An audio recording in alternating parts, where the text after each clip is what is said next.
goal is to start reading, but it seems intimidating as hell and you don't know where to start for what genres, I've got your back. You want to start the way a lot of us started reading, Colleen Hoover. A lot of us read as a child, stopped reading in their teens, and then found a Colleen Hoover book about a couple of years ago. And we've all started reading again. It got me into reading. They did the job very well. If you're not planning to be a Colleen Hoover girl because that doesn't seem like your vibe, fair enough.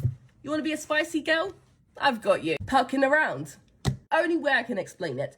If you want to see 4 people, 1 female, 3 men do the human centipede in the different kinds of format, this is your book. 700 pages. I read it so quickly.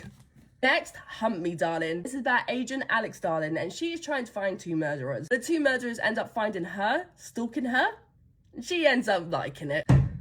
Next, Lights Out. This is about a guy. He's like an online mask guy, but no one knows his identity. Anyways, our main female character, she's loving it. And of course, he ends up stalking her. Like, imagine a stalker, but golden retriever vibes. Like, oh, your security system's so bad, I easily got in. Well, I'll fix it. So I'm the only one that can get in, but no one else can break in and stalk you. So cute. And of course, Icebreaker. He's an ice hockey player, she's an ice skater, and they have to share the rink. It gets a bit spicy, and it's in a college setting. What, you don't want spice, you want creepy? I got you. You have the butterfly garden, which sounds quite cute until you realise the butterfly garden is a massive greenhouse where a bunch of young girls get captured by a guy called the gardener, and they live among loads of butterflies and they can't get out, and they have butterflies tattooed onto their back, and the gardener sees them as his little butterflies. Cute. Next we have Saving Noah. You want a book which makes you question everything, like a book where the main character is a teenage boy who kids and his mum is trying to fight for him to be normal again and be her son again. Saving Noah. Next we got An Appetite for Innocence. Once again, people are getting kidnapped, and the reason they're getting kidnapped is because the kidnapper has a thing for their innocence. They're all virgins. Next we got Ward D. This psychiatric ward is locked down until the morning, but people go missing one by one during the night.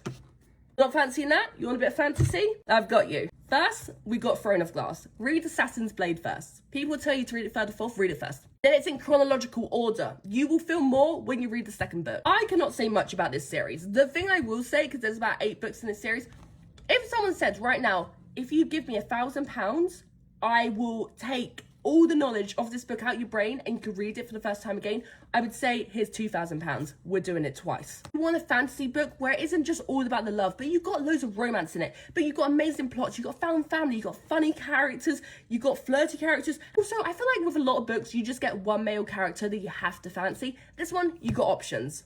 There's multiple guys, there's multiple storylines going on. You can choose your guy, but the main female character, she is a badass, and she made me chuckle so many times.